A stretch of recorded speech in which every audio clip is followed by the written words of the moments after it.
За өнөөдөр 2026 оны 4 сарын 3-ны одоогийн 20 цаг 23 минут болж байна. За жил гарны дотор 21 сарын дотор танах Монгол Ардын намын тэргүүлсэн засгийн газар одоо ингээд 63 дахь сайдаа оруулж ирж байна. Тэр сайттайгаа 80 сайд. За тэгээд одоо 24 оноос хойш одоогийн гарч байгаа 19 сайдаас 12 нь ямар нэгэн байдлаар сайдын албан тушаал хасчихсан хүн байна. Учрал дараагаас асуулт асууя. Та сая 19 цаг 47 минутанд үг хэлэхдээ тухайн ажил үргийг гүйцэтгүүлэхэд хоримтлуулсан туршлага мэдлэгийг тухайн салбарт одоо албан тушаал томилуулах үндэслэл гэж хэллээ. Бид нар тараасан цаасан дээр бол 4 үндэслэл байна. Засгийн газраас дэвшүүлсэн зорилтыг хэрэгжүүлэх чадвар, танхимаар ажиллах чадвар, удирдан зохион байгуулах чадвар, ажил хэрэг чанар гэдэг.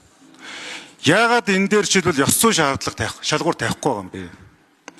Яагаад гэмт хэрэгт холбогдож байсан эсэх авилгатай тэмцэх газар янз бүрийн хууль шүүхээр асуудал нь явж байгаа гэсэн шалгуур тавихгүй байгаа юм бэ? Яагаад хувийн ашиг сонирхлын зөрчилд орж ирсэн эсэх нэр цэвэр байдлын шалгуур тавихгүй байгаа юм бэ? Яагаад энэ одоо ард түмний хүсэж байгаа шудраг осыг сахиулахад усаагаар мэт хэрэгтэй байгаа тэр шалгууруудыг ерөнхий сайд тавихгүй байгаа юм бэ? Энэ асуултыг нэгдүгээр хариулмаар байна. Хоёрдугаар асуулт. Та энэ одоо 19 сайдаа нэр дэвшүүлж орж ирж байгаа, бидэнд танилцуулж байгаа сайд нартаа хичнээн хувийн одоо итгэл үнэмшлээ сэтгэл хангалуун байгаа юм бэ? 19 үлэнд нь 100% сэтгэл хангалуун байгаа мó? Эсвэл танд ямар нэгэн улс төрийн шахаанд орсон, дарамтанд орсон хүнд нөхцөл байгаа мó? Түүх нэг л удаа явдаг штэ. Танд асар их хүмүүс итгэж найдаж, учраас сүүлчийн найдвар боллоо гэж иргэд олон нийт хэлж гэн энэ их хурлын танхимд зөндөө хүмүүс хэлсэн штэ. 72хан цагийн өмнө 3 сарын 30-ны өдөр таныг томилогдоход манай Ардсан намаас гэхэд одоо олон хүмүүс, Бэйсэнгоогоос гэсүүдэд олон хүмүүс за та бол одоо сүүлчийн найдвар шүү, эрх хөрөгч намаас бас нэг шинжилгээ хийчих, энэ хулгай лөөврөө зогсоочих, хариуцлага тооцчих сүүлчийн найдвар байгаа шүү гэд бид нар таныг дэмжсэн. Оруулж ирж байгаа засгийн газар чинь ямар учиртай засгийн газар юм бэ? Тухайн салбартаа мэрэгсэн байх гэдэг шалгуур байгаа. Тэр салбарт ажиллах нь байтугай одоо хараад цочхоор хүмүүс орж ирж шүү дээ. Тэр салбарын хүмүүсийг доромжилж байгаа юм уу? Сайн менежер гэж болно л доо. Гэхдээ энэ улс төрийн 8 тохирооч нь ийм ил цагаан гарч иргэд олон нийтийн хүсэл бодлыг уландаа гიშгэж салбарынхны мэрэгжлийнхний тэр олон жилийн хичээл зүтгэл гаргаж ирсэн хүмүүсийн урмыг хуулах төвшөнд явж болж байгаа юм уу? Та бол манай 80-аад оноос гарсан 2 дахь ерхий сайд. Залуучууд айцгүйгээр засгаа байгуулад эрчтэй шийдвэр гаргаад явна гэсэн итгэл үнэмшил ард түмэнд байгаа шүү дээ. За эдгээр асуултуудыг учрал ерхий сайдаас асууя. Нөгөө талаар энэ сайд болох гээд нэрээ дэвшүүлээд орж ирж байгаа зарим нэг хүмүүс ичих хэрэгтэй шүү дээ. Эхлээд тодорхой асуудлуудаа шалгуулдаг газарт нь шалгаад нэр усаа цэвэрлээд гин буруугаа шүүхээр тогтоологчод орж ирэх хэрэгтэй зарим хүмүүс.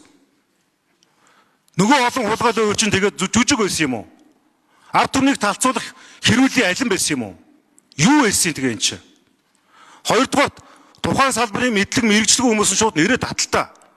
Сайдын заяа төрцсөн юм шиг сайн эцэг эхийн буянгаар бид нар ямар одоо улсаар тоглож өв залгамжлагчдаар энэ парламентыг доромжлуулах гэж байгаа юм уу? Тийм байхгүй шүү. За ерөнхий сайдаас хариулт авъя. За ерөнхий сайд нэм учрал хариулнаа.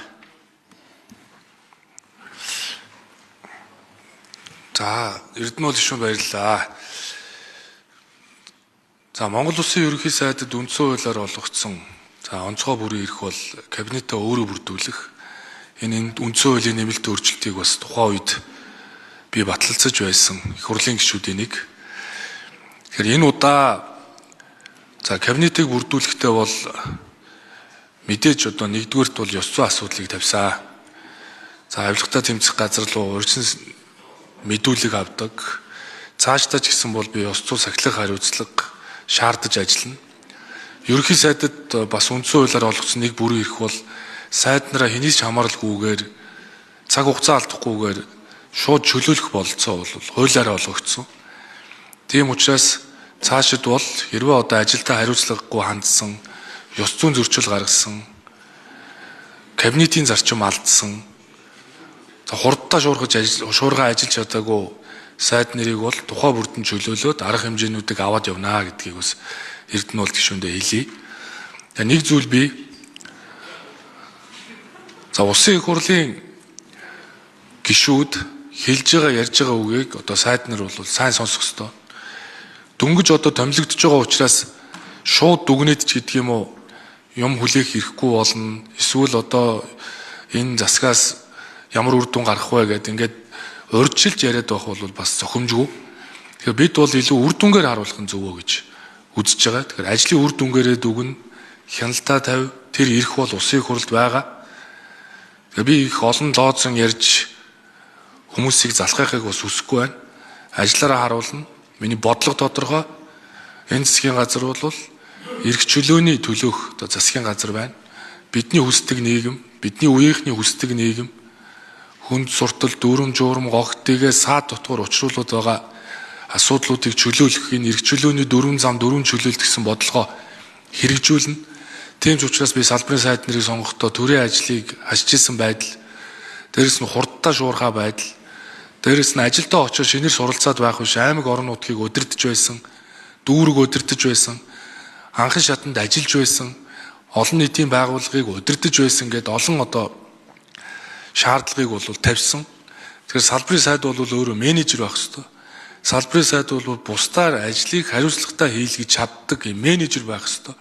Тийм ч учраас салбарын менежерүүд бол ажилдаа хурдтай шуурхай цаг алдахгүй ороод үр дүнгээрээ бол та бүхэндээ би хяналтаа тавиулна. Тэгэхээр мэдээж өнөөдөр шууд дүгнэх бол их хэцүү байна. Тэгэхээр анхан шатанд ард түмний амьдралыг ойлгодог, ажиллаж исэн туршлагатай одоо кабинет бүрдүүлэхийг хичээлээ.